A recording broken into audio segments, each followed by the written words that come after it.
Hey, hi! Welcome to Someone Else's Movie, the original podcast where an actor, writer, director, or nebulous industry figure gives a little love to a movie they didn't make. I'm Norm Wilner, senior film writer for Now Magazine, and this is the other thing I do. My guest this week is Ensign Broderick, a singer-songwriter whose new album Bloodcrush dropped earlier this month, and who collaborated with Guy Maddin, Johnson and Galen Johnson on the short film Accidence, which is built around a track from his previous LP, Feast of Panthers. I saw Accidence at TIFF and was really struck by it, so I'm delighted to have been able to snag Ensign for this podcast. Ensign picked The Swimmer, but we came at it in sort of a roundabout way. We started off chatting about Accidence and Maddin cinema in general, and we wandered through a whole neighborhood of related cinema before we got to it, and probably wandered back out again. So if you're expecting a deeper examination of Frank and Eleanor Perry's 1968 adaptation of the John Cheever short story, you know, the one where Burt Lancaster finds out you can't go home again, well, that's not what you're about to hear. What we did have, though, is a really fascinating conversation about musical aesthetics over the decades and how art touches us in unexpected ways, and also The Swimmer. I'm really happy to share it with you. This is Someone Else's Movie, and a lot more. Some of the stuff I did on the previous record, because I always think in cinematic terms, was really Douglas Sirk type stuff, and which is also, like, I know I read about him and I knew his films. I didn't know he's a big Douglas Sirk fan. Guy Maddin was, you know. Oh, yeah. So, and so we talked about that, and but it all comes back, I guess, to also that David Lynch notion that there's always some type of underbelly to whatever's going on, you know, yeah. which in Douglas Sirk, I guess, is more implied. It's a more implied statement, because I guess you couldn't show that type of stuff in the film. Like, you couldn't show Isabella Rossellini running down the street, like, naked, screaming, you know. You can't even really show drug use in Sirk's movies, but you can hint at them, and you have this sort of cracked despair thing that's always going on, where people are just holding it together, and you never fully understand why. It's all of his movies are, like, all of Sirk's movies are about depression, but they're not, because they couldn't be. Right, but it looks so. But the surface is so pretty. Yeah, so it's like the robin on the lawn in Blue Velvet, and which, you know, I when I saw the movie, you kind of thought there's something going on, and then the devolution at the end of Robin on the ledge and stuff like that. Yeah. But, so in Lynch is just so much more, I guess, obvious. But anyway, so like I love that notion of melodrama and the music laid over top of that prettiness, you know, and stuff like that. Yeah. And it's funny because Guy's films are so, you know, people have pulsating sores and things.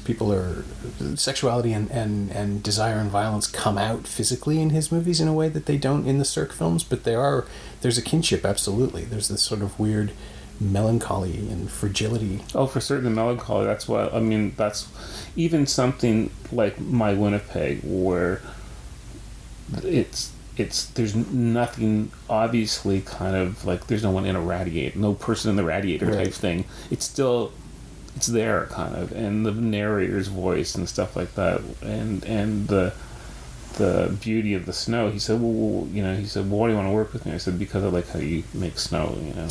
He said the trick to making good snow is to make it look really fake. So and the snow in Forbidden Room with those scenes in the forest and stuff like that's just beautiful type stuff. But I guess no one can make. I mean, maybe Todd Haynes does. Maybe can people still make a movie like Douglas Sirk where it doesn't devolve and it's just all surface and it's all implied. Far From Heaven, kind of. Yeah. But even then, they had glimpses of explicit sex and language. You know, when Dennis Quaid spits out "fuck" because he can't say anything else, that was supposed to be genuinely shocking. But then it kind of works against the concept of the film. It makes it much more theoretical than immediate, because you're watching a movie not deal with the things that deal with the things that the movie's not supposed to deal with. So it's a Douglas Sirk movie, except there's a glimpse of sex, and there's profanity and all the things that Sirk couldn't show, but because he couldn't show them, he found ways to express them that were more interesting than expressing them. So Far From Heaven, I was one of the people who came out of that and went, well, that's not satisfying because it's reminding me that there are other versions of the story that are better for their restraint. And then he made Carol, which kind of gets it. Like, Carol nails it by not being precious about what it's hiding and having the characters themselves be repressed, so you actually have to find your way through it with them. But, yeah, Haynes can do it. I think Lynch could probably do it if he wanted to. To just...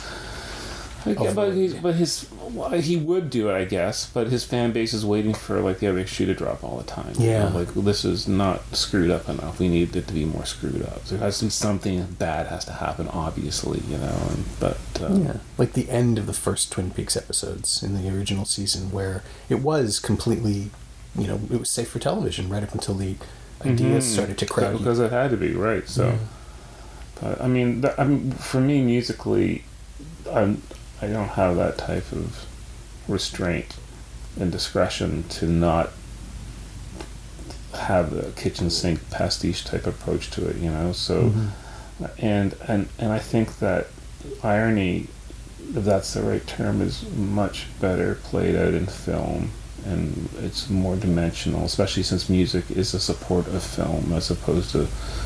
And that's what I told Guy. I said, well, he said, well, what do you want to do? Because he did a video for a guy from Sparkle Horse, but it wasn't a film. It was like, I have this music and I want you to do visual representation of it.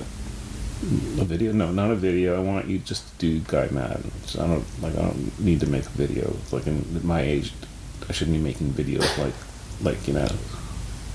whatever. But, and so he said, I can do whatever you want. Just whatever, and pick whatever. So we'll extend on like 70 songs, and he picked this one song that he liked, and it was fortunate because the song had 3 different versions. So there's 3 different versions of the song. One's like a regular version, like with some Disney-esque stuff in it, and one's like a really glitch type version, which is all deconstructed, and then one's like a bluegrass version of it. And the song structure is not really later, but it is very heavily driven by Brahmsian lullabies and Schubert. It's very classically driven, and the idea to do that as a bluegrass song was really kind of my sense of trying to fuck with things, But it's in there too. So, but the music was there as a support for the film, and I said, I don't need to be in the video. I don't need to be in the movie. I don't need. You take the music and you chop it up whatever way you want. And if you see, there's elements in the Forbidden Room where they've taken classical music and they Brahms First Symphony and they overlaid it 4 times. And of course I said, so why'd you do that? He said, we had to do that for copyright reasons. And I said, oh, come on, stop it, And then Galen said, no, we got copyright for that guy. But that's his first answer. Yeah, so sure. We overlaid, Brahms things so people wouldn't get copyright trouble. But it's beautiful, really, and that type of use of music was really, really interesting to me. And I feel confident enough in what I do myself that they could take what I had and chop it up in a million pieces, which they didn't do, but they did use different elements of it, which was great. And they managed to work in all 3 versions of it. So it's... to me, having my name attached to Guy Maddin, and those 2 guys, Evan and Galen too, at this point, is something I'll have forever. It's not like making some video which is temporary or ephemeral. This lasts forever as a piece of his art, and having my music attached to it is probably. So far as the pinnacle of what I've ever done. So I'm really so happy about how it turned out, and I love that it's relatively. It's discreet. It's not. It's just there, And if you look for the art and the artistic elements of it, they're there as well, and things like the references are there, like the red balloon and stuff like that. All the stuff is there, but it's not like in your face, which is why I think it bears repeat viewings, So. Yeah. Well, I've been kind of looking at it as a freestanding collaboration. I mean, it's not quite theirs, it's not quite yours. It's a synthesis, but it's also... Yeah, for sure, absolutely. Yeah. That's how it should be seen. And because he's Guy Maddin, I'm just me now. That it's always going to be a Guy Maddin thing. And people when I played in Berlin, I went with them, and people were confused by the notion that we took a piece of music and they made a film to a piece of music, but it's not a video, it's just a piece of music that was used to support the film. And they spent a lot of time explaining to people that was the notion behind it, and the people just couldn't get it, and eventually they did, I think, in trying to explain it to people, but still it's seen as a soundtrack to his film. And I'm fine with that too, but it didn't work. It doesn't work like that. The way soundtracks work. Yeah. I mean, you look at the film and see this music doesn't really work like that. You know, it's a song that obviously was chopped up to use for this movie. So. Yeah, which I wasn't aware of when I saw it. So I simply accepted it as a piece, as a single thing, which works. I mean, it does work as score. Yeah, you know, I asked someone there who thought it came after. I said, and do you? And they really like the music. I said, do you understand it's a song, right? It's not a score so much. And I said, do you remember? Does there any continuity? Or the film has this amazing continuity because it's all the same shot, you know. Yeah. So does the music still have continuity to you as a song? And they said, yeah, sure, I understand the song. I saw the movie. I said, how many times did you see the film? She'd seen it 3 or 4 times, you know. And she understood it as a song, and I thought that was really good. That was really important to me. That just didn't become this disjointed piece of random music, you know. So yeah, no, it's certainly not that, and it's. I mean, it defies. I've been trying to figure out how to discuss it, and because it defies as a work of cinema, it's the reverse of the usual procedure, because we all assume the music is written afterwards or the images are written to the song, but neither of those things is true. It simply exists. It's like a meteor hit another meteor and created the thing. Yeah, and that's good because they did cut some on the film to the music. That's why those guys are, that's why Evan, because Galen does the music, that's why they're so great, because they use music for cues. And so I said, there's nothing sacrosanct about the song. You cut it the way you want for your movie. Right. And they did do that. And that's why it seems like a soundtrack, because certain parts of the music cue visual elements. And I guess we're attuned when we're watching something to the visual element is the most important, and the sound is the kind of bolster to it. Yeah. You know? So I mean, that's what we're trained to watch. Like, we're not trained to listen to movies, we're trained to watch them. Right, exactly. To the point where I just saw something this morning. By the time this is out, it will already have been released, so I can talk about it. Beautiful Boy, which is Felix I'm going to get his name, I'll mispronounce his name, I'm sure. Felix von Groningen's film with Steve Carell and Timothée Chalamet as a father and son dealing with addiction. And it's so... This is the director who made The Broken Circle Breakdown, which is this remarkable film that uses bluegrass effectively to bring together this couple in Germany who have no connection to American roots music, but they love it, and it gives them their bond, and it gets them through the death of a child and this horrible experience for the two of them, and it uses music incredibly well, and it's really powerful. And then this film is needle drop after needle drop, and they're just so incredibly grating and cliche. I mean, Dean Martin sings Sunrise Sunset while Steve Carell looks sad about his kid, and it's just, come on, guys. You don't trust the audience to feel, so this is what you do. And the elements of the film would actually be stronger if there was no music, if we were left alone with those characters. But something like Accidence, where the music is sort of arguing with your experience of the image, I find that really fascinating, because it's something that you can, as you say, it's discrete. You can listen to it separately and have a different experience, or you can try to follow it through visually and use the music as a guide track, essentially. I have these I don't want to be negative. I have these conversations with people about Christopher Nolan films, right? Because I like Christopher Nolan films. I'd like them more if the music was less bombastic. I mean, that's obviously I was talking about Hans Zimmer. It's just too over. It's like, if that's why I like Angel Battlement with David Lynch, sure. or you know, the scene in Dressed to Kill. Like, Dressed to Kill is some of the best use of music, because it's so calm and it's so violent. And it's that, like, not having to do the psycho type thing when she's being killed. It's like this beautiful type of soothing music, you know. It's like that is the strangest feeling. That creates a strange feeling within an audience, and I just, you know, I grew up when I guess there was post John Williams, you know, or pre John Williams, you know. So, you know, music like the using Mahler and Death and Venice and stuff like that. That's the stuff that really impacted me when I was a kid, because it's a European art film and stuff like that, but it could be quite melodramatic because he's dying on the beach, but it's like this beautiful kind of Mahler, kind of relaxing thing with a really seriously sad situation, you know, and it's not this hammering in your head of overt, you know, over the top great music. I'm not talking about. I mean, it has its place for like Fast and Furious and all that type of stuff, but for I think it's so important when you're trying to create something beautiful that everyone's kind of on the same page, you know. I'm not saying that what I do is beautiful. I was just thinking, I think some of Christopher Nolan's imagery, like Inception, some of those things are quite beautiful, and I wanted to see them,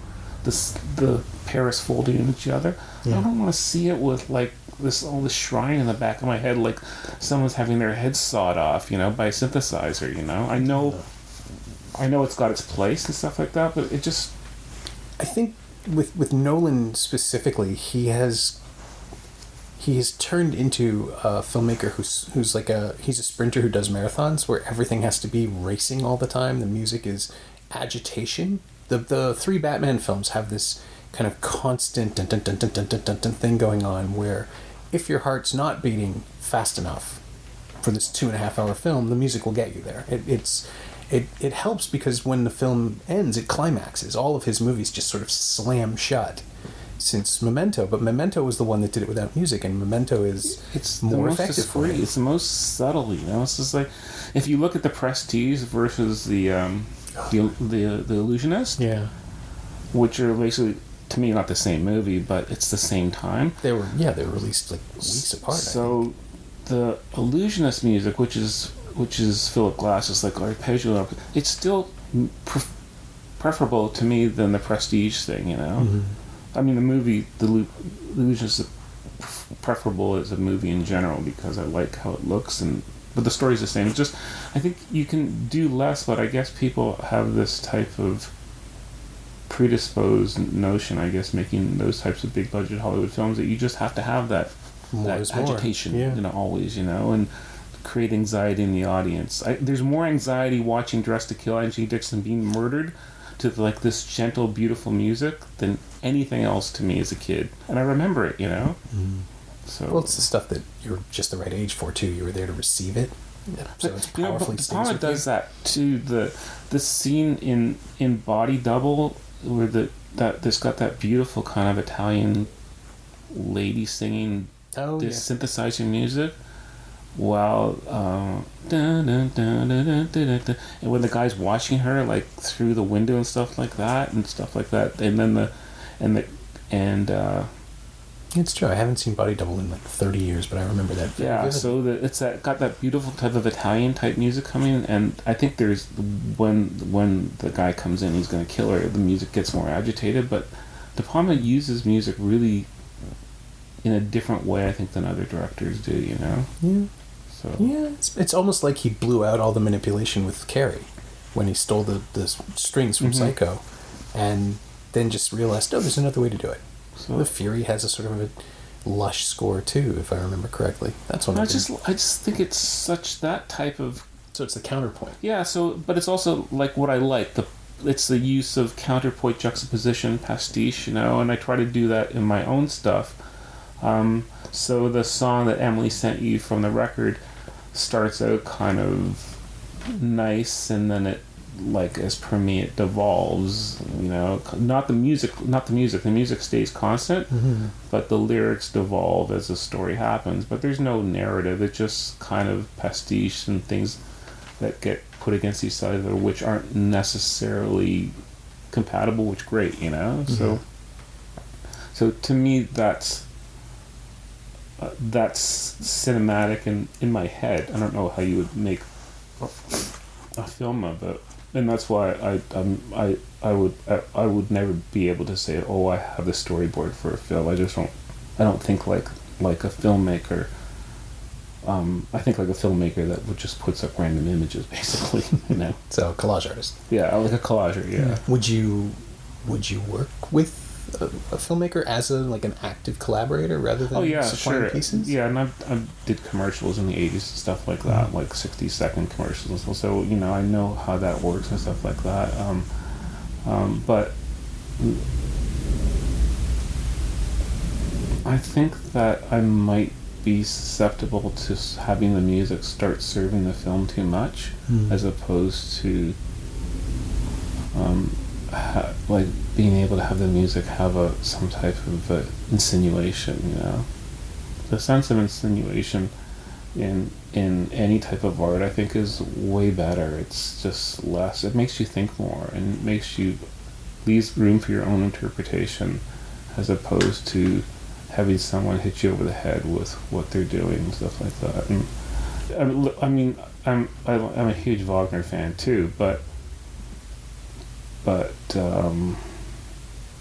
even within some of Wagner's music, there's still room for interpretation. There's certainly room for interpretation in some of his stupid lyrics, but I mean, yeah, I know that people think that Wagner was the predecessor to John Williams. In a lot of senses he was, and all that type of, you know, the Ring is like, you know, the Star Wars of the, you know, late 1800s. So. Yeah, I suppose. And the planets too, right? Holst is part of that. Yeah. It's just the harvesting that went on to create something that was a modern myth in a weird way. But I mean, I struggle with Wagner because of his politics, and they're not his politics. They are his politics. There's a lot of apologists that say, "Oh, they're not really his politics." They are his politics. Yeah, and you can say it was the politics of the moment only so far, I think, and then it's just like the embrace of it is. Yeah, he embraced it, and there was, you know, Schopenhauer. There's the whole line of, you know, it's not just him; it's Schopenhauer, and his thinking came from Schopenhauer or from Born from the 1830s. And you know, it comes from, it's very similar in some senses to how people see immigration in Europe right now. It's like, how can you possibly be German because you don't have German blood in you and don't understand what it's being like German and stuff like that.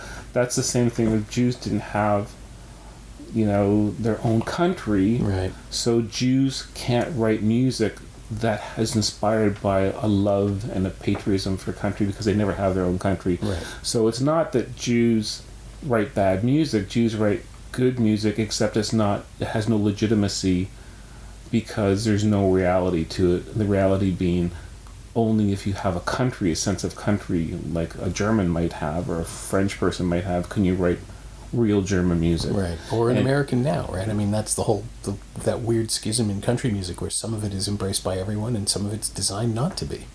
Yeah, I know. It's just that type of... it comes down to, I know it when I see it, xenophobia. Yeah, xenophobia, right, exactly, you know. The argument works because you want the argument to work. Yeah. Not that because there's any reality to it, you know, so... Mm-hmm. It's that because I say so authoritarianism. It's like, I recognize, my German ear hears this music and validates it. But if you're not German enough, or you're, you know, like, there's no such thing as too patriotic for these things, which is why the music eventually just becomes drum hammering, banging, martial music. So by the end, when he wrote something like Parsifal, which he's trying to be really restrained, it's like, you know, everyone gets religion at the end of the day. It's like, you know, you can say, I'm an atheist, you can say, oh, my father, it's like, you know, just like, at the end of the day, you know, it's like, why take a chance? You know, when you're 80 years old, whatever Wagner was like, you know, 7 years old, it's like, listen, maybe it's time to embrace religion again, because you never know what's going to happen. So, so in Parsifal, it's very restrained and stuff like that. But at the end, he just becomes Wagner again and becomes totally chromatic and totally over the top and totally ridiculous. And, that chromaticism is it's a very Jewish sound because of the basis in the music, the Eastern European influences in the music and chromaticism. I don't know nearly enough about this. It's the Bach is very diatonic. It's very kind of understandable. Your brain understands it, mathematics really, because it's how you're predisposed to understand Western music. And what was weird about Wagner, and when he switched over to write Tristan and Isolde, which was like the big deal change of music in the world, was that it wasn't rooted in any type of diatonic key signature. It was just he wrote it like freeform jazz and stuff like that. So, but a lot of that music was influenced, I think, by the music he heard, and he was a big fan of Mendelssohn, and Mendelssohn, even though he converted to Christianity, was a Jew. So there's these influences in his music which are quite, to me, not so German, that he would say are really German, but people like Mahler could do it, people like Schoenberg could do it, all these guys could do it. And I think that they did it as an imitation of Wagner, but the comparative to Wagner at that time would have been Brahms. I mean, they were anti each other, they both were inspired by Beethoven, but Wagner, like the Donald Trump of music, saying I'm better than Beethoven, right. and Brahms is going, well, I learned everything from Beethoven. I'm trying to honor his legacy, So it's a question of not even discipline, but just the personal consideration, a perspective on what constitutes fealty, maybe. If you honor something so much that it becomes your own, and you stop seeing what you're honoring. I truly believe John Williams thinks the Star Wars score is original, and it is now, but it's built up of pieces the same way the movie is built up of pieces of, The Hidden Fortress and Westerns and World War II dogfight movies. It's just, those things together created something that is original, but is so derivative it becomes its own thing. Does that make any sense? Yeah. It's hard to argue with success. It's like, you got to put food on the table.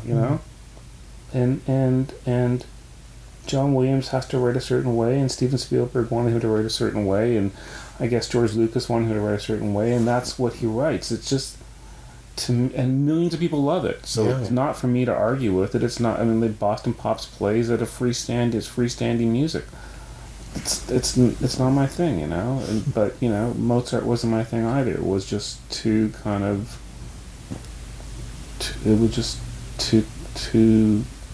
predictable, Yeah. So is it predictable because it's the progressions? Is it? Yeah, the progressions are predictable. The things that are supposed to be. You're pleasing? hardwired. You're born to understand that type of progression. That's why Tristan and Isolde was so weird, because people couldn't.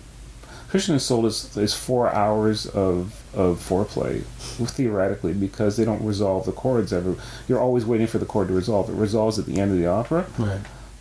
But up until that, and that's why people were apoplectic, because they didn't understand. Because you're waiting for this resolution to happen. It still happens when you see it for that long. It's like you're waiting for this resolution to happen, which you're hardwired to want. That notion is what Haydn and Handel and Bach and Mozart is based on, the resolution, and it's pleasing. People like that resolution. It makes them feel a sense of completion inside, and that's my music is the antithesis of that.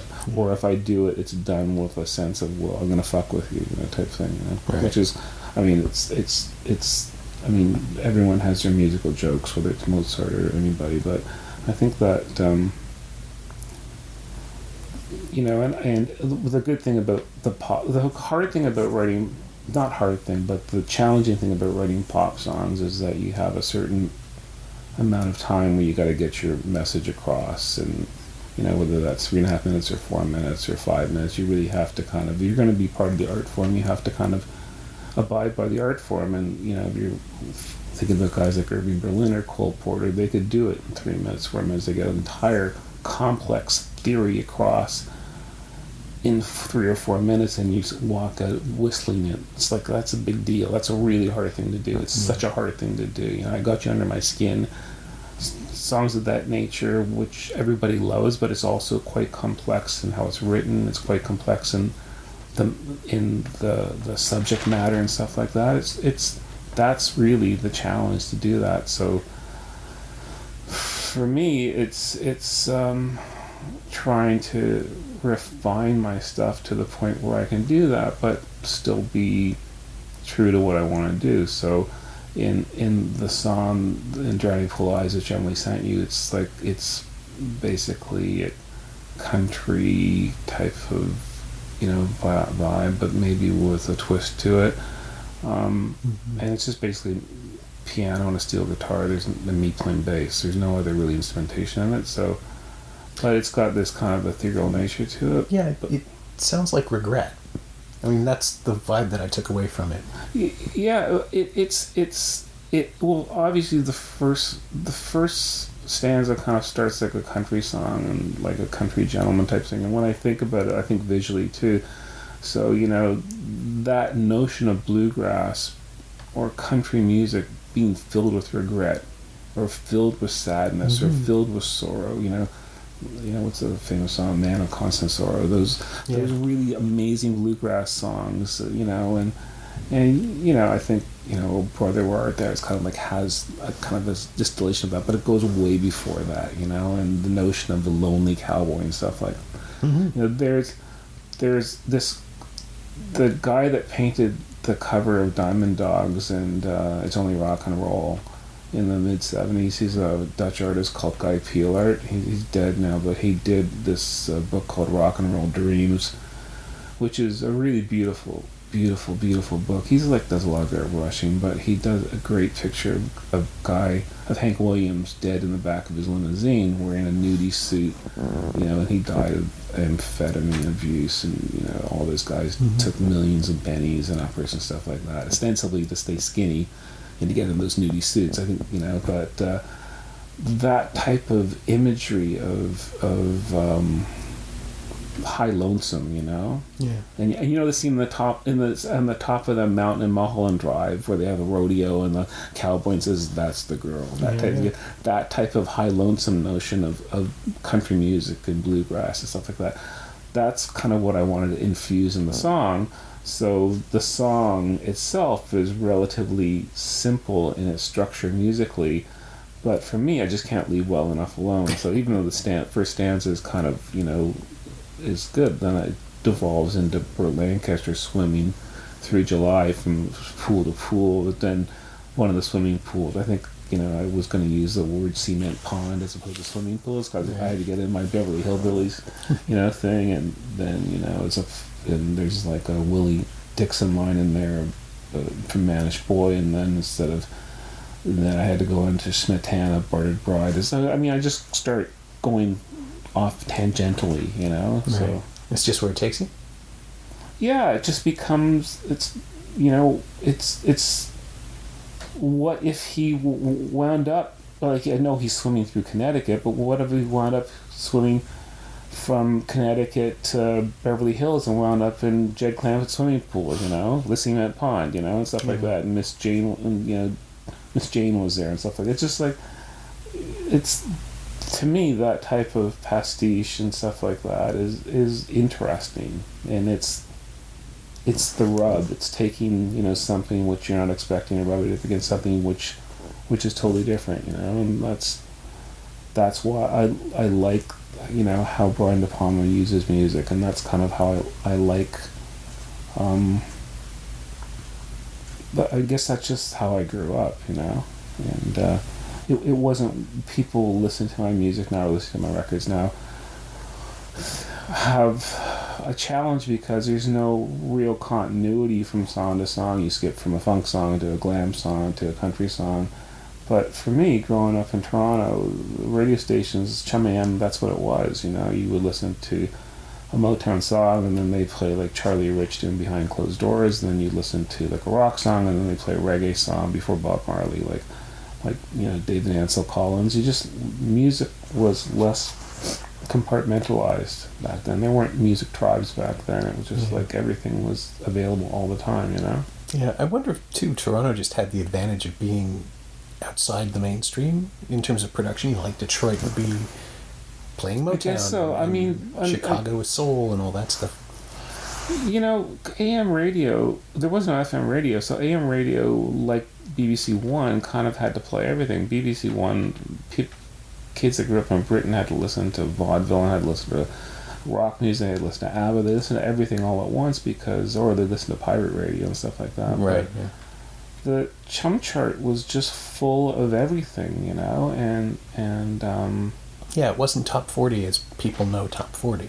No, it's like Tammy, what's Lynn Anderson, Rose Garden? That was like number one on Chum. That was number one on the pop chart. It's like, and heaven forbid there be a steel guitar in like a rock song now, like the guitar solo in Never Been to Spain by Three Dog Night is a steel guitar with Three Dog Night, who were a rock band. Yeah. You could do stuff which I think it in the late 70s when radio really started making money and there was FM radio and they had the Abrams Burkhart report, which came out and said you have to start different forms of radio and album-oriented rock, and right. It wasn't just. It's when FM radio became more money-driven, and stuff like that. Because remember when Q107 came on, they would play a whole slide of record, and it was Ronnie Schwartz or whatever. It was just like it was like great. This is like listening to my record player, and just at a certain point.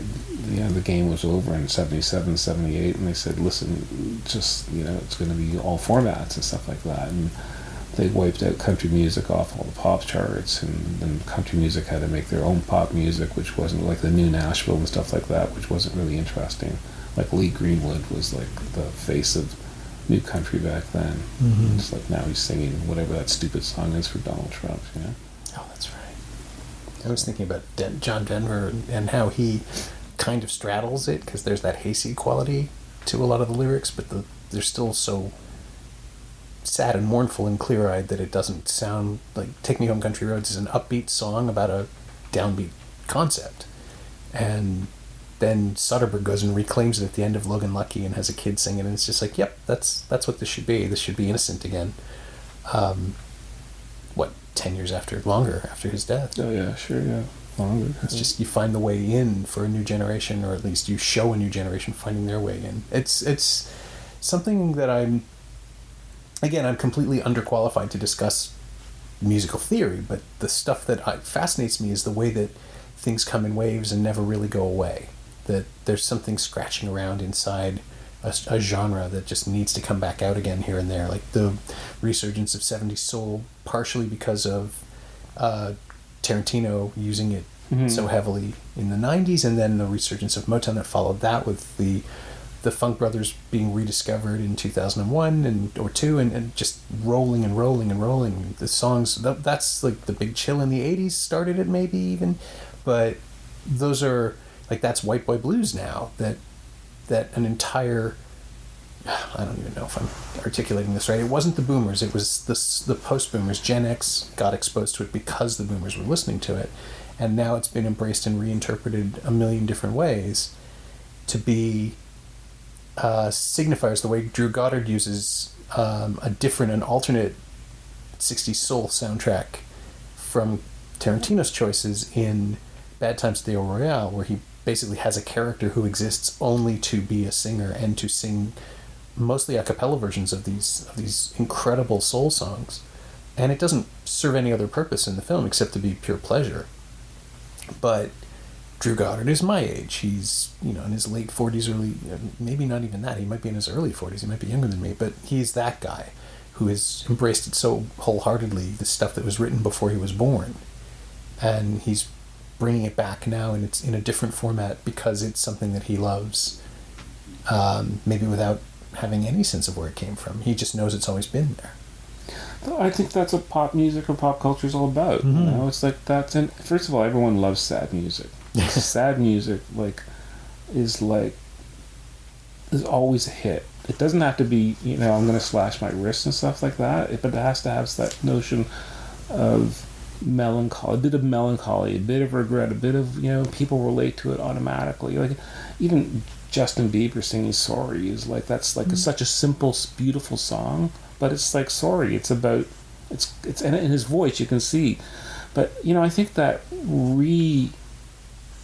revisiting of pop culture started in the 50s and in the 60s, and the Beatles grew up listening to vaudeville, not vaudeville, but musical music, musical stuff, and David Bowie grew up listening to Anthony Newley and stuff like that, and Elton John grew up listening to Jim Reeves and stuff like that, and you take that and you put your print on it and it becomes Elton John, and someone listens to Elton John and then it becomes maybe Shawn Mendes and stuff like that. There's all a repurposing of pop culture. I think that's what it's supposed to be. And like the Andy Warhol using, Campbell soup cans. That's the best part of pop culture. That somewhere you say, I fucking twig somewhere. I remember that. Maybe my parents listened to something that was like that. That kind of makes me feel a sense of wholeness, but it's got this type of thing that I can relate to, Yeah. And you're that's just reconnecting to some other part. Yeah, and I want to be a part of it. So, Douglas Sirk the song Imitation of Life is bizarre song, man. It's like, it's if you think about that song, and it was a big hit, it's like, I can't believe people walking around like madman type offices singing Imitation of Life, but they probably were, because it feels like the movie was a big hit and the song was a big hit, and it's like, it's a weirdo song, Yeah. That type of subterfuge is that's what good pop art's all about, Yeah. And I've been trying to figure out how to tie this to The Swimmer, but I guess it's still kind of free-floating in the same way, that The Swimmer is, and we're supposed to be talking about a movie, but it's, again, jumping off point. You can take it anywhere you want. But the idea of what Lancaster's character is doing in that film is that he's trying to reconnect to his younger self, but he is also living an entire life in the course of the day, the allegory of, starting off youthful and hale and hearty and then breaking down over time, to the point that by the end of the film, he's something else. He's not someone else. He's still himself, but he is a different thing, broken and hobbled at the shuttered house that used to be his. Yeah. So is he swimming home? Yes, he's swimming to his metaphorical home. He's swimming to his real home. Yeah. The notion of swimming, just being on the surface or diving under, all those things. The notion of Iliad, or it was like traveling from place to place to place and meeting certain people. So it's like, is that like Canterbury Tales? Is like where you meet people along the way in who you are, who knew who you were before. Mm-hmm. And it's great because there's suggestions as to what he is, but the punchline is at the end of the movie. You don't really know what the whole thing's about. Yeah. It's just a guy swimming. He's he's reduced to nothing. Really. It's a weird concept. It's like, well, it's like an album. But that was what I was getting to. Like, it is. You can separate it into chapters. You can separate it. Some people have referred to it as a literary film, and that it's like a series of short stories. But it's also a concept album, in a weird way. But I didn't know that people thought it was weird when it came out. Yeah. I mean, people didn't know what to do with it. It just, Burt Lancaster's a big star, and he looks handsome in it, and they're nice people having nice parties, in Connecticut or wherever it is, or upstate. It's just outside New York City. It looks great, and it's just a guy swimming from pool to pool. When I was a teenager watching and stuff like that. And but the fact that there's a underbelly to it is relevant, and the fact that it's swimming is, as opposed to walking, and it's so lonely. It's such a lonely thing. Swimming's lonely because you do it on your own usually, even if you do it with someone else. But I think that the notion of swimming has been explored a lot in pop music too, like on Japan records, and I just think it's such a beautiful metaphor for his life and for people's lives, and as a chapters, it's great, going from cool to cool, Yeah, I saw it when I was a teenager as well, on videotape in a media arts class in high school, which was a really weird place to see it. It was on a little, a 20-inch television set on a cart like the olden days, and I don't think most of us got it. I mean, you're 17 at the most, maybe even 16. You're not old enough to understand the regret and the melancholy. You can get what's going on, but it wasn't until much, much later that I revisited it and understood it, I think, or started to. And I'd read the short story in between. It's like, oh, this is that Burt Lancaster movie that I vaguely remember for his incredibly strange enunciation. That thing that only Burt Lancaster ever did that worked so well, where he would just...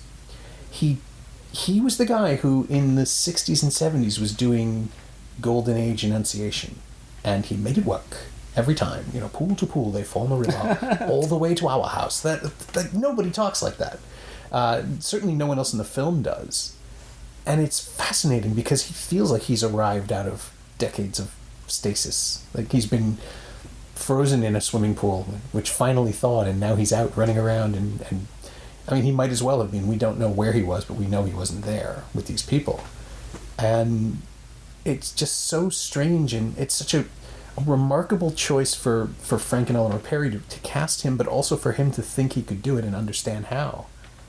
To be other in this film, where he's supposed to be, he's representing the masculine ideal when we first see him. He's incredibly fit, he looks great, he's happy, he's bright and shiny, and he's conquered the world as far as we know, and then we very quickly find out that's simply not true. Yeah, well, in the context of people's meeting, people he's interchanged with, you think he's like Mr. Successful, happy-go-lucky guy, with picking up chicks, or these chicks that he intimated that he slept with and stuff like that. But how old was he when he did that? He was like mid-40s, I think, now? Yeah, 48 maybe?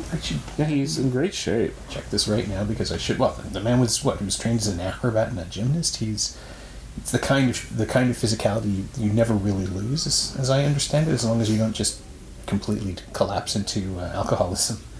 He was a magnificent specimen, born in 1913.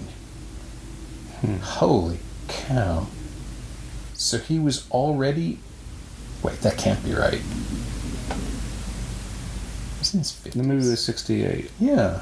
So he was 55? Okay. Good for him. I mean, that's... Yeah. It works for the character if he's older, because he's been absent from things. But, yeah, 1968. I'm doing the math, and that's kind of amazing. Yeah. So, I mean, that enunciation... Yeah.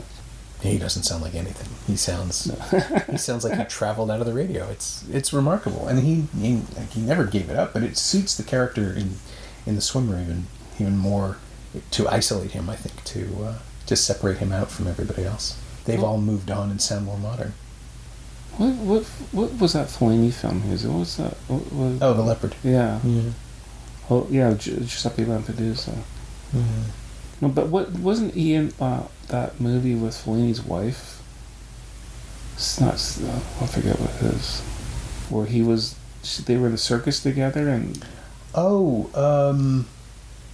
Was that him or someone else? Oh, I think...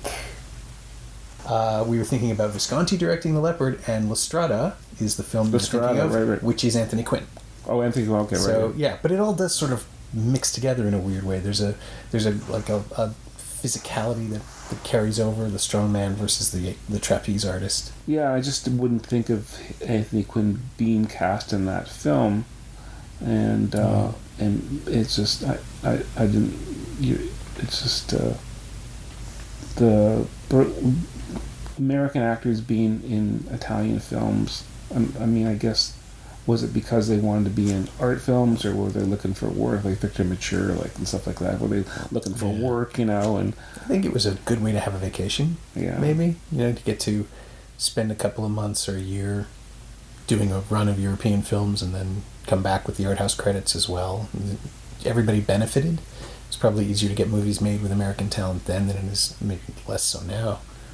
But yeah, and people wanted to work with these directors who refused to come over to America. Mm-hmm. I think that was part of it. And certainly Lancaster, by the time he made The Leopard, that was, 63? He was established, he was older, he was ready for something. I don't did these guys read those books, or were they trying to be more progressive and stuff like that? I mean, I don't really care how they came to it. I think it's just amazing that they did, and if they gave more exposure to a book like The Leopard, or gave more exposure to a Fellini film, in the late 60s, I think it's all good for me, there's some, Jack Nicholson in The Passenger, it was like, okay, I'll go with that. I mean, it could have been anybody. It didn't have to be Jack Nicholson and stuff like that, but Nicholson was at a point in his career where he could get that movie made by saying yes. Yeah, you're right, too, so, I was thinking about what you said about music being regenerated, and I think that for pop music, a lot of it had to do with Shana Na playing the whole concept of Shana Na being a band that was reworking hits from the 50s, and they did it in costume and stuff like that. Yeah. And their big exposure was at Woodstock and stuff like that. So that whole reworking of thing became acceptable within pop music at that point,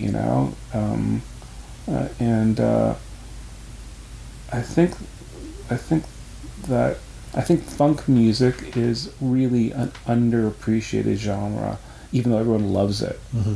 And I think it's an underappreciated genre because it's so closely associated with disco, Mm-hmm. So, who else does? It was Paul Thomas Anderson uses fucking great music, Yeah. Just unbelievable music, and he's probably your age. He's probably a generation younger than me. He's a little younger than I am. But the knowledge of music and the use of music for cinematic purposes is great because it is respectful of the music. The problem with some music too now is that The Simpsons has made a lot of music a punchline. Yeah. It's made saxophone a punchline and stuff like that, and that's, it's like, okay, that's cool, but it has kind of compromised some things, and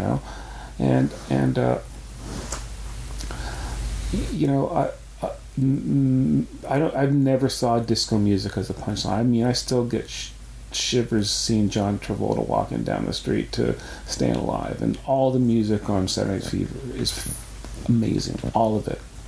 I never wanted to burn my disco records. I just thought that was a reaction to a reaction. Yeah. And more power to Bill Veck, but I just think that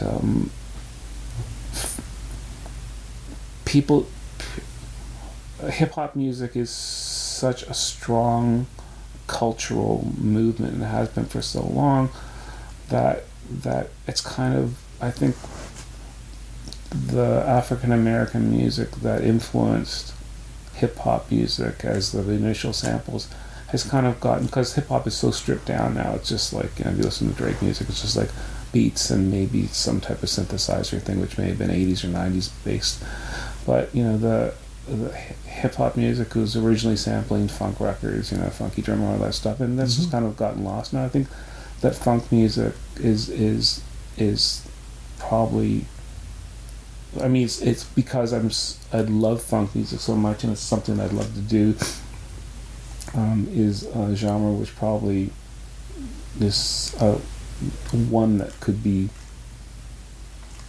I mean, it's hard to do. You have to kind of make an authentic sound, and you can't just be a tourist. You can maybe be a tourist with country music a bit. It's a bit easier than being a tourist with funk music, because funk music requires a different set of skills playing as well, and a different writing skills and stuff like that. But I'd love to do funk music the way David Bowie did funk music in the mid 70s, because he made it sound authentic, but he put this European sensibility on top of it. And I just think that's something that hasn't been done for ages. Yeah, he embraced it. He didn't treat it as a novelty or as kitsch. Right? That's the thing that goes wrong most of the time. But we're talking 40 years ago, so you could, because it was so close to you. You know, it was so close to you. Heard it everywhere. It was now if.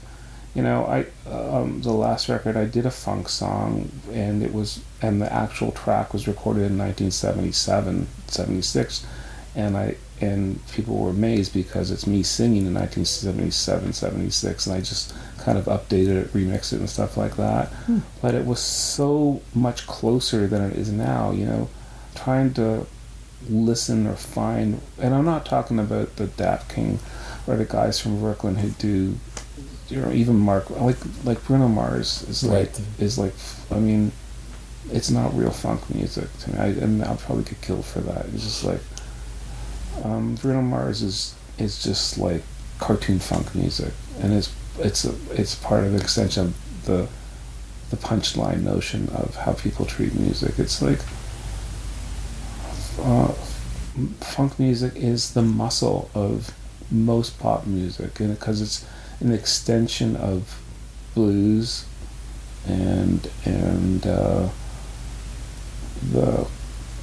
riffs that funk music is based on, whether it's Sly Stone or whether it's the Ohio Players, are blues riffs, and with polyrhythmic stuff that, you know, James Brown added to it, and it's the muscle that made, to me, hip-hop music, you know, as a genre, and it's gotten lost, and I would love to do funk music if it could sound authentic. I'd love to do R&B music if it sounded really authentic, because I love that type of, once again, the juxtaposition, the pastiche of doing something which sounds like country or something that sounds like funk, but putting my own kind of cinematic perspective on it, you know? Yeah. How do you do that?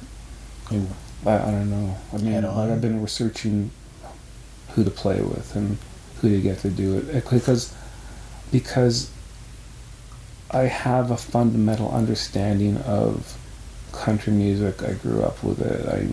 I listen to it all the time. I did the same thing with funk music, but funk music, it's so easily disrespected, you know, and American music of any kind, it's a very tricky slope. You have to be very respectful. You have to not seem like you're a tourist, you know, and you have to be able to do it justice, or you shouldn't be doing it, you know. It's just like, there's songs that I would never cover. I would never cover Train in Vain. I would never cover Won't Get Fooled Again. It's like, who needs to cover those types of things? Who needs to do a funk song unless you're going to make it better than something else, you know? So being a musical tourist is not a good thing, I don't think, you know? Yeah, I mean, it's great to get noticed, I think, but if you don't have anything to say, you just sort of borrowing things. Yeah, it's magpie stuff. Like, it's absolutely. You know, it's like if you can't just say, well, I did a funk song and I wrote my own kind of arcane lyrics on it. That's bullshit too. You have to integrate your words with your music, and the music has to have some type of enhanced meaning as well, as opposed to just saying, well, you know, I slapped my lyrics on a George Jones song. You know, I mean, that's not interesting. You know, now I kind of wonder what Guy Maddin would do with that. Like that sort of thing. It's so completely alien to his milieu, to his aesthetic, the idea of funk, where it's what we were discussing earlier about the repression versus the liberation. Where all of his stuff is out in the open, and funk is the same way. So I feel like there might be a meeting point somehow, but he's so completely the wrong person. But that's what would be interesting. At the same time, yeah. You know, like I said, we sent him 65, 70 songs, and we went through different choices of songs, and he always picked slower songs because I think that worked better with his aesthetic. And two of the songs were very Douglas Sirk type songs.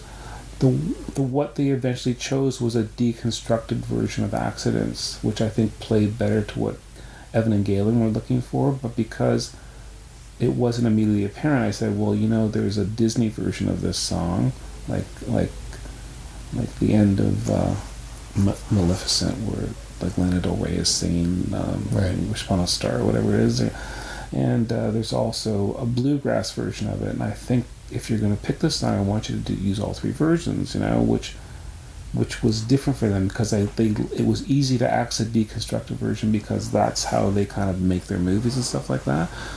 So I think that now that they trust me, and I think hopefully we'll work together again.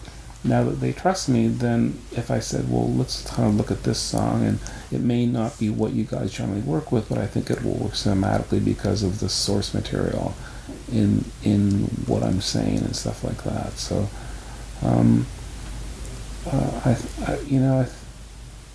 I think when we work together again, which we will, I won't feel as super intimidated. I mean, I'm still super intimidated. I'm intimidated because I have such an incredible knowledge of music too, And when the movie first was shown in Winnipeg, I played a set before the movie was shown, like 5 or 6 songs, and Galen and Evan wrote me really nice letters afterwards, and they're sitting there with their dad, who's probably a few years older than me, said, yeah, it really sounds like Talk, or really sounds like, we didn't really know your music until we actually saw you play it live. And so that's good because that gave them a different perspective on what I was doing, and now that they know me a bit more, it gave them a real perspective. And we spend so much time talking about records and music and stuff like that. I think they are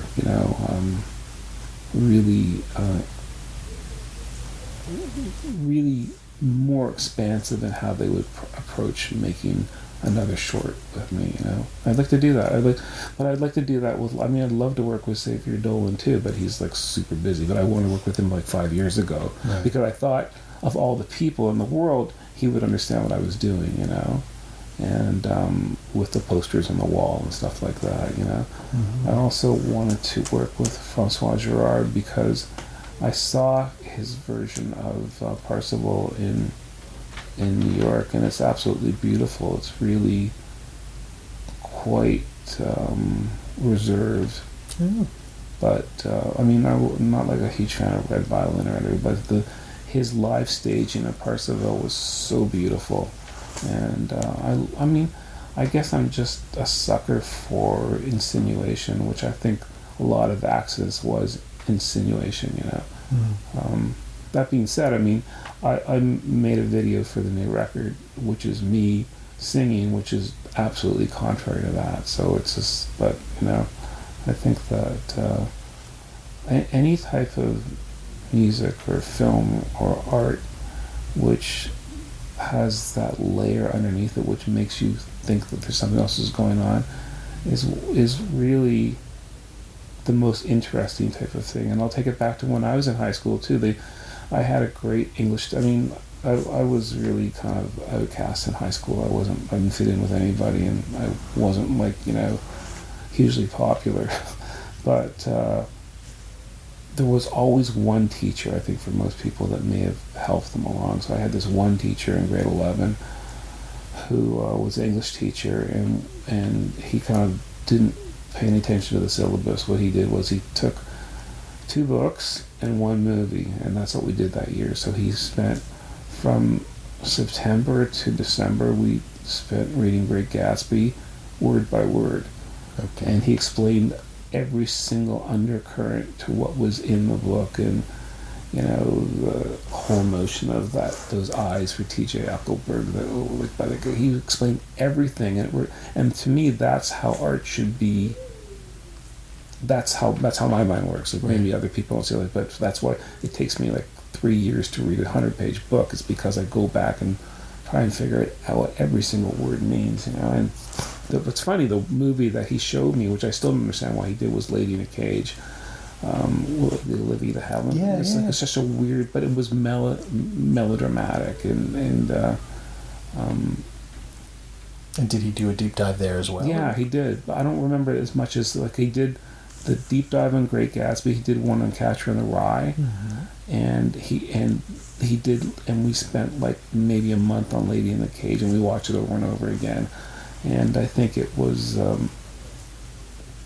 obviously the obvious metaphors, being in a cage and being disabled, all that stuff, these two thugs and stuff like that. But it didn't resonate with me as much as Catcher in the Rye and Great Gatsby. And you know what? It bugs me too. They've never made a good movie of. I don't know if you can agree with me. I don't think they've ever made a good F. Scott Fitzgerald movie. The Last Tycoon was. No, not really. I mean, I think the biggest problem with that is with adapting his stuff is that the language is so important, and as soon as you get away from narration, or as soon as you turn it into narration, as soon as you get away from the prose, you lose so much. Like the way Baz Luhrmann approached The Great Gatsby, which was to stage all the parties and not inform us that they're hollow, because it's the problem with, it's what Kubrick said about war movies. There's no such thing, or Truffaut maybe, there's no such thing as an anti-war movie, because to dramatize it you have to show it, and it's exciting. And if you dwell on the horrors, then you have a different aspect of it, but you still have visual spectacle. And with Fitzgerald, all of his stuff is about how the trappings of money and power don't bring you happiness, but you make the movie and it's all gold, it's all shiny. I think Scorsese came closest with The End of the Aviator with his Howard Hughes movie, which only works because now DiCaprio has played Gatsby, and so you have this echo of where he will eventually end up, just this empty shell that he always was, but Howard Hughes sort of recedes into himself in a way that, or rather DiCaprio's Howard Hughes recedes into himself in a way that DiCaprio's Gatsby doesn't, because Gatsby's all about the veneer, and he never abandons it in the film because that's not what the story is. We're still watching it through the perspective of someone else. Do you think that because Howard Hughes is a more compromised character in real life and also probably in that we know of, and Jay Gatsby's like, you don't have a real version of Jay Gatsby. Yeah, he's always an empty suit, or he's always his own suit. Yeah, positioning himself as successful even when he's just trying to recapture something that he's lost. Yeah, Aviator's great. Yeah, those two films are in conversation in a really weird way that I don't think either of them is aware of. I mean, certainly The Aviator's not. It predates Gatsby by 10 years, but it's fascinating to watch them now and see that DiCaprio still isn't getting older. he's getting thicker, but he's not weathering in any detectable way. Yeah, I think everyone gets thicker. You put on this type of thing in your rib cage. Middle-aged husk. Yeah. Barrel chested. You know what? Another movie that I love Scorsese, and speaking of someone who uses needle drops and the perfect pop song. So with all that stuff in Shutter Island where Max von Sydow's listening to, that's. Oh yeah. Oh my God, that movie just kills me. And it makes me. I tear up when I get really, really emphatic about stuff. But I think watching Michelle Williams and burn that scene where she burns. That's like, fuck. That's amazing. It's so amazing. It's so weird. Yeah. It's so fucked up. It's so beautiful. And the music is so beautiful. And the music at the end of Shutter Island, which is a mashup of I don't know who it is. It's Sarah Vaughan or Dinah Washington with that guy Max. I don't know. It's just a beautiful of this island Earth. Mm-hmm. Oh my God, it's just breathtaking. That's art. That's like when you see art like that, it makes you want to kind of recede into yourself and never do anything again, because you can never approach anything and make it that perfect. But it also kind of inspires you to try and do something. But so it's that intersection again, isn't it? It's because the visual power is underlined and enhanced by the music, and the choices. It's because we're watching the emotion on von Sydow's face when the music plays, so we link the two instantly and primally.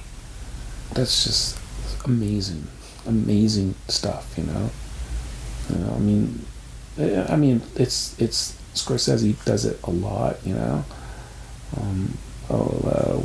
Ray Liotta and all the Eric Clapton stuff like that, and like at the end there, you know, the Coke Field Frenzy, you know, and stuff like that. But I mean, that's why pop music and film serve each other so perfectly. But I think film is always going to be the leader in that conversation, and that's how it should be, I think, you know. And that's why I think I'd rather take a song and have a song used as the basis for a film as opposed to scoring something. You know, I could score something and it would be more along the lines of what the film was looking for.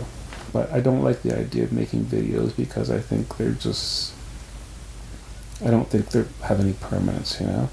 I think that what happens is the director starts serving the song, and that kind of collaboration, or that the nexus of where the music and film meet, is the most interesting connection ever, because it's fraught with this type of tension that isn't easily resolved within the art itself. It's only resolved when through your interpretation of it, you know. That makes sense. Yeah. Well, I mean, so many music videos settle for illustrating, and they're telling a story, but they're telling a story that the song is already telling. So you don't have the expression of something new that as Accidence does, where it ties in and tangles itself up with the music as we previously understood it, and it becomes a new original thing. Yeah, I mean, I'm trying to think of videos that have that type of resonance, that whether they were in the 80s or 90s. I just can't think of any videos that... I mean, there's certain... I mean, I grew up watching videos, and I made videos, and there's lots of videos I loved at the time, but there's no video that ever stays with you the way a film does, you know? You know, it just doesn't exist. I know maybe Michael Jackson tried to do it with a Thriller. It just sounds just a goofy thing, you know? It's just goofy, you know, based on his love of horror movies. But, which he immediately disowned. That always fascinated me, that he felt that he had to do that. At the height of his, you know, Thriller was bigger than anything that had ever happened, and he still felt that he had to, well, due to my, you know, I reject the belief in the occult, that little note that they put at the beginning of it. Well, I think that he just tried to cover his ass. Yeah, exactly. I mean, there's nothing in it that is particularly blasphemous or disturbing. It's a werewolf movie. It's very silly, and then there's zombies and they dance. It's not, an abomination in the eyes of God or anything. It's just people goofing around with horror movie imagery. And he was a big horror movie fan, and was he wanted to be a werewolf. Baker, like mask guy, stuff like that. He loved all that type of stuff, you know. But John just certainly got it. I just don't think there's any videos which stand the test of time. Maybe Wicked Game, the Chris Isaac one, but it's so simple, you know. It's just, and it doesn't only look good because Chris Isaac and Helena Christensen. It wouldn't look good if it was like, you know, me and Roseanne Barr. So I just think that, and it has that type of rub too. I think because the song is so magnificently sad, and the video is so magnificently, who shot it? Herb Brooks. It's very beautiful, you know. So it's the juxtaposition. It's the juxtaposition, counterbalance. It's always the juxtaposition. You know, I'm thinking. I think they used Bowie. They used Bowie for Lost Highway. I think some music in Lost Highway, but I don't know if he used the music really effectively or not. I mean, it was Tin Machine, wasn't it? It was one of his side projects. Maybe, yeah. I was thinking about Justin Thoreau was so good in Mulholland Drive. I thought he was really good. That's why I didn't realize he was the same person like he is now. Yeah. Because I thought he was super cool and super unaffected as an actor then, and. But that scene where they use that song, Every Little Star, that's mind-blowing too, you know. I'd never heard of that song before, and it's so beautiful, because I think that's what that's what the girls are singing on stage while he's watching it, and he's talking to someone behind him and they're singing this thing on a sound stage. But I know that I have a 31-year-old son, a 27-year-old son. My 27-year-old son is like huge cinema head, and he loves Mulholland Drive, but he wants to know what it's about, and maybe that's generational. I'm going like, who cares what it's about? It looks great, sometimes I don't need Lost Highway was like, I don't know, it was like a little bit goofy. I think that Robert Blake played it like, he's eating the scenery, but Mulholland Drive seemed to have a softness and a kind of subtlety that Wild at Heart certainly didn't have. Like Wild at Heart was just okay. It's a great conversation with Guy Maddin and Galen and Evan, and we were talking about. I was talking to them about Laura Dern. They didn't say anything. This is all me talking about Laura Dern. I said, doesn't Laura Dern look like Lucy, or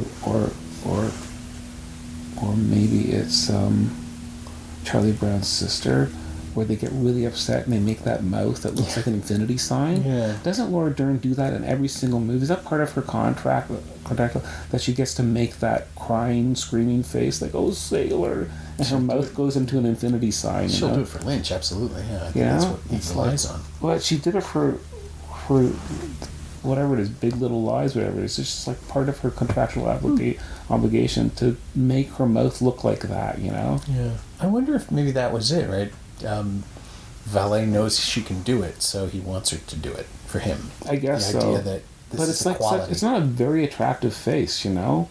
Which is why, again, it's so special, because most actors won't consciously make themselves But it does look like Lucy from Charlie Brown or Sally. One of them, it makes that face. They put their head up and their mouth goes in that shape. Face. Yeah, it's like Linus or whatever, or Schroeder. It's like, I'm like, yeah, that's Laura Dern. Crazy. She's very nice. I'm sure I met her and she's not done the infinity face. No. I'd ask her about her father, Bruce. We were talking about they saved Hitler's brain, and then the guy with two heads with Bruce. Wasn't that Bruce Dern? The head on Rosie Greer and Bruce Dern. Was that it? Dern wasn't the. He might have been the doctor. The doctor, yeah. And they sewed Rosie Greer's head onto someone else's shoulder, and then it became like the two-headed guy. Big white Southern bigot. Yeah. The Incredible Two-Headed Transplant, I think. Oh, that was a bad movie. Great. It's the Defiant Ones, but one body. You don't need handcuffs. That's awesome. Yeah, exactly. Yeah. They say Hitler's brain. This is where we end up. This is where we always end up, in the weird exploitation points. It's where any concept, if you take it far enough, will just end up being some weird B-movie that's already been made. It's recursive, right? It's pop eating itself. We're feeding on generations. I don't know I don't know what happens next, but it's gonna be weird.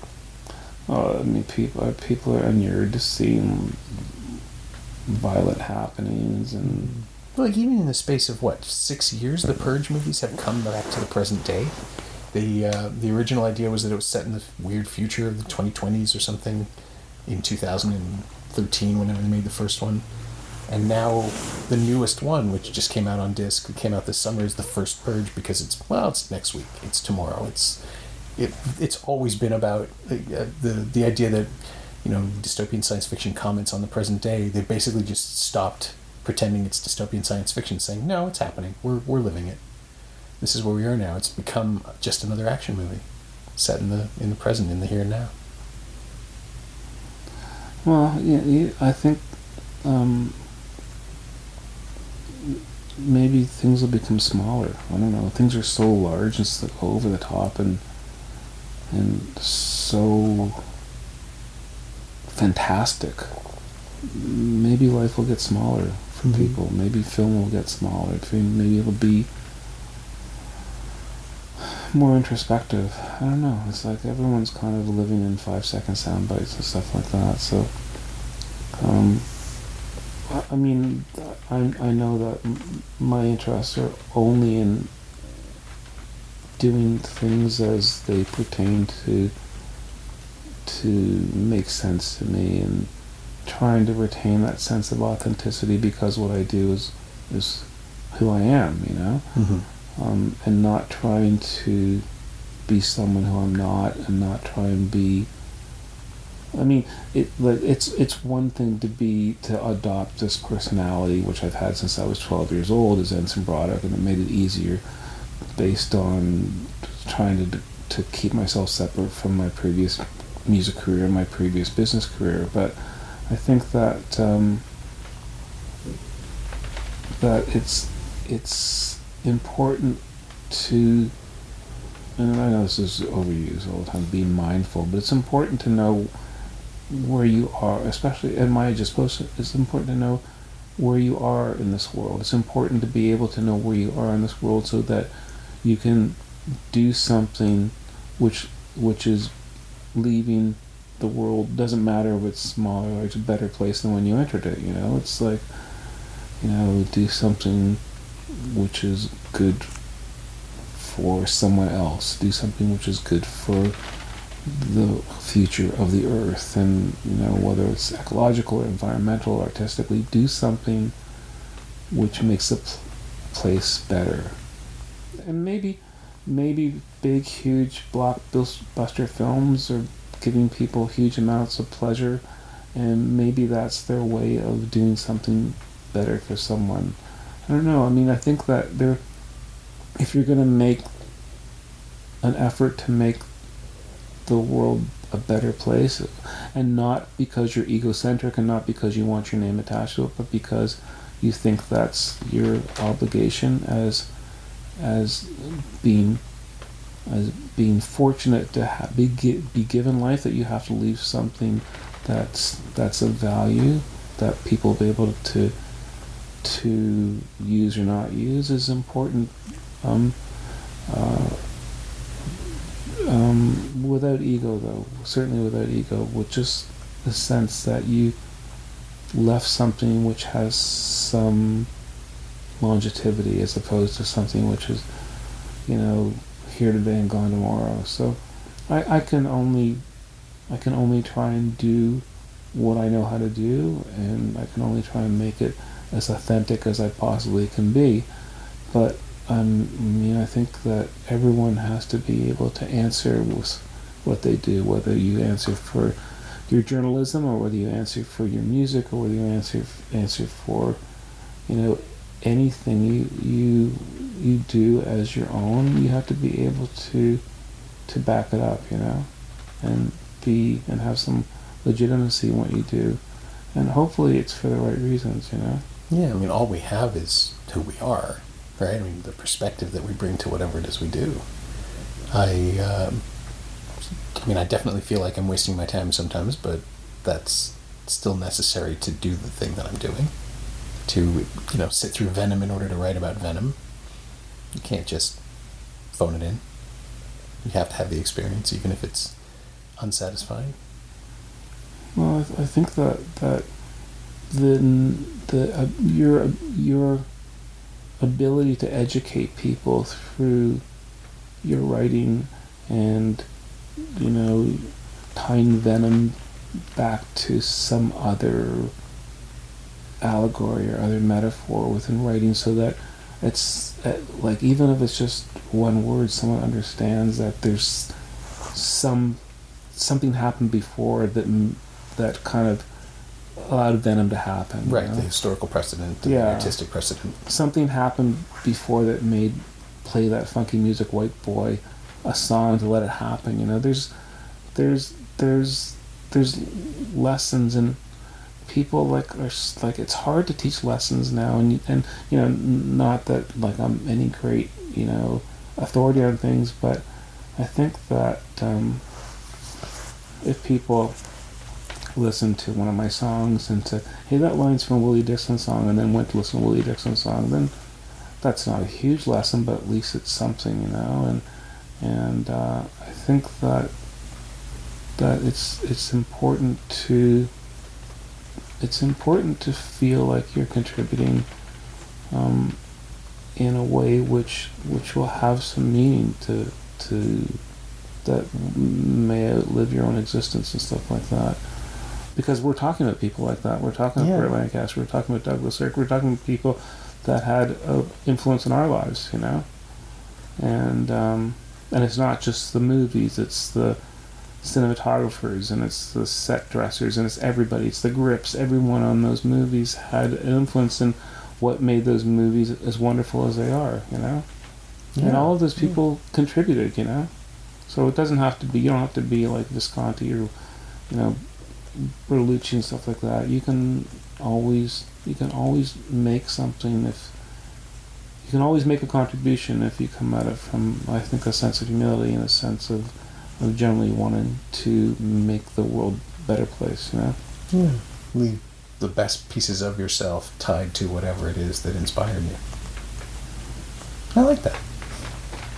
It's a good goal. My thanks to Ensign Broderick, whose new album Bloodcrush is available physically and digitally from Six Shooter Records. You can find more information on that and on Accidence at ensignbroderick.com. Thanks also to Emily Smart. She knows what she did. You can find Ensign on Twitter at Ensign Broderick, all one word, and you can find The Swimmer on Blu-ray and DVD in an unlikely special edition from Grindhouse Entertainment. It's also available for rental and purchase on YouTube and Google Play. As always, you can find me on Twitter at Norm Wilner and elsewhere on the internet at nowtoronto.com. You can also find this podcast on Twitter at Semcast, S-E-M-Cast, and on the web at someoneelsesmovie.com. If you feel like leaving a review on iTunes or Apple Podcasts or wherever you enjoy the show, that would be greatly appreciated. Every little bit helps, it truly does. Thanks for your support, and thanks for listening.